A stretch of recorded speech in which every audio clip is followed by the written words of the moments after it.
regrets. Lots and lots of regret in a lot of these designer purchases. So I'm going to share with you guys all of my regrets. What's up? It's your girl Reese. Welcome back to my space. If you're new, welcome. Okay, so first thing on my worst designer luxury purchases is this blazer. So I spent a boatload of money on this Roberto Cavalli blazer that is so absolutely not my jam. I bought this a long time ago when I was going to my first fashion week, and it was actually LA Fashion Week, and at that time I was only buying outfits for events. So I knew I was going to LA Fashion Week. One of my friends was featuring her, debuting her swimwear line. So I was like, okay, we're gonna do the carpet and stuff. So I got this outfit. So I'll show you guys a picture of what I wore there. But I got this blazer, and at the time I was like, this is so LA. This is so like beachy, and it is. And I have not worn it since. And it's just not who I am anymore at all. I mean, it probably wasn't even who I am back then, but I bought it. But I can't seem to part with it because I feel like if I resell this, it's going to be for so cheap, and it kind of gives me that like rich lady vibe. So I'm thinking one day when I become like a super expensive woman, I can put this back on again. You know, the ones who sometimes you question what they're wearing because it doesn't make any sense, but it's okay because it looks super expensive. Like when they wear like a head to toe Versace look, and you're like, mama, you look like growing up Gotti. But it works for them because they're so rich. I feel like I can get the same kind of vibe with this one day when I reach that level of wealth. So we're gonna keep it, but that's full of regret. Second up on my regrets is the Louis Vuitton Palm Springs bag. I'm a big bag gal, and this bag doesn't fit anything. It doesn't even fit my wallet, and I carry a wallet. I do have a card holder, but my wallets are the long ones, and it doesn't fit that. It was a trend that got me, and I will say that I've gotten a lot of wear out of it because it is the perfect bag to throw on like a casual look. It works, and you can wear it a lot of different ways, but it's just not my vibe. And I know I can resell this because it's still very, very popular, but I'm keeping it because it is kind of sort of a bag that I can reach for when all else fails. You know, you're like, okay, you're wearing sweatpants, but you want to look a little bouge, so you can pull this out and wear it. I don't like it. I wear it, but I don't like it, so it doesn't even make sense. So I'm full of regret for this one. Honestly, I should have gotten the bigger sizes. Yeah, I should have a lot of things, but it's not my favorite bag at all. Yeah, it has to be at the bottom of the pile for me, not gonna lie. Okay, next up on my regret list, and I'm never ever letting go of this bag because I do love it. It's just the most impractical bag on the planet. It is my Celine Phantom Bag, and I love this so much. Like I said, I'm never getting rid of this. I bought this for myself when I got a promotion. So I was in like my mid-20s and I got a big promotion at work, so I got this for myself as a like, congratulations, you're badass as hell. And it is a badass bag, and it's in immaculate condition still. There is a little scratch right here. Oh no, two. Okay, it's not in immaculate condition, but it's in pretty good condition, and it's all black. I feel like I could carry it right now. The reason why this is on my worst luxury purchase list is because it is so heavy. It is the heaviest piece of leather ever, and I can't carry it over my shoulder really, and it looks dumb to do so. So you have to carry it on your arm or by hand, and it's just far too heavy to do that. It's so heavy on its own. When you add anything to it, like I add my wallet, I put my phone in there, a lip gloss, a speck of dust, and it's like weighing down your arm. When you come home from a long day carrying this bag with a speck of dust in it, you feel like your arm is gonna rip off. So it's super, super impractical. I wish I had gotten like the nano luggage, which is so cute, but I'm not a small bag gal, and I should have then. But yeah, so I'm stuck with this guy. I actually had another one. I had the gray one too, but I sold it, and I just can't let go of this because it was a gift to myself for a milestone. And yeah, I do still love it. I hope it comes back.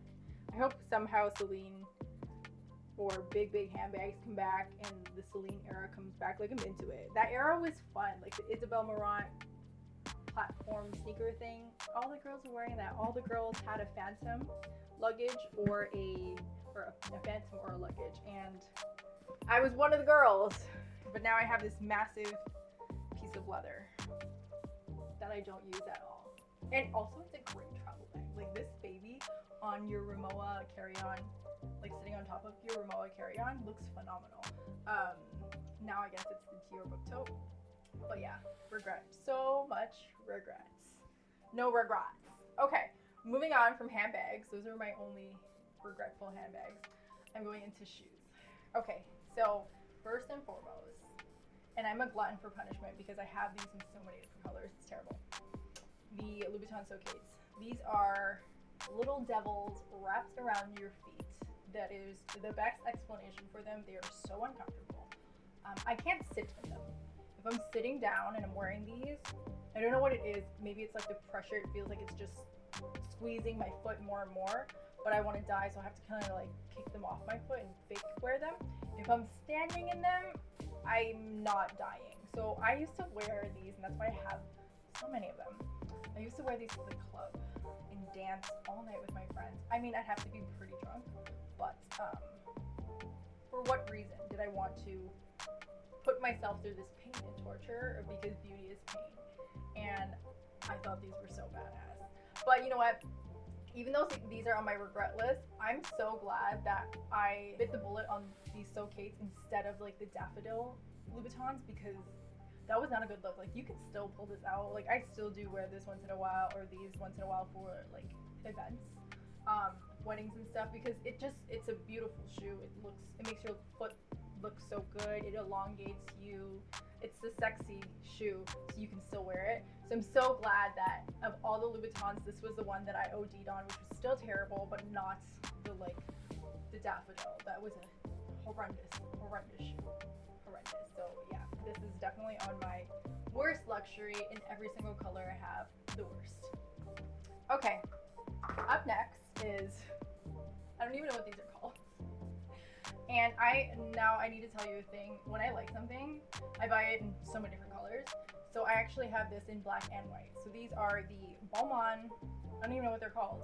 They are a lace peep toe booty. And remember when peep toe booties were so in?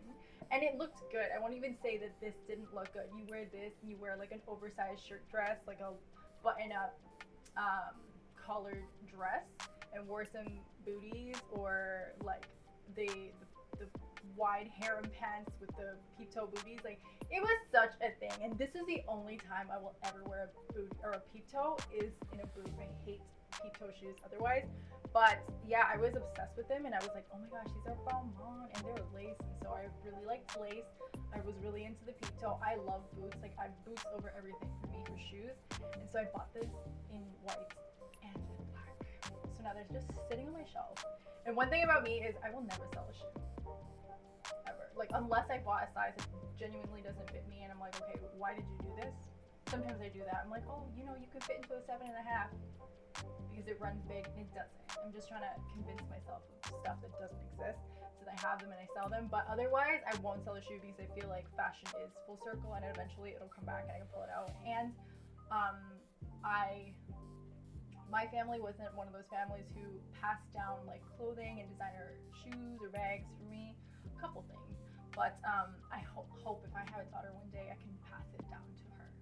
So, you know, I'm keeping a lot of things for that purpose. Yeah, but yeah, terrible, so much regret. And honestly, I don't think I would regret it if I didn't buy both. So next on my worst luxury items, you guys are gonna hate me for this because they're a stunning shoe, but they are my Manolo Blahnik Hengisis.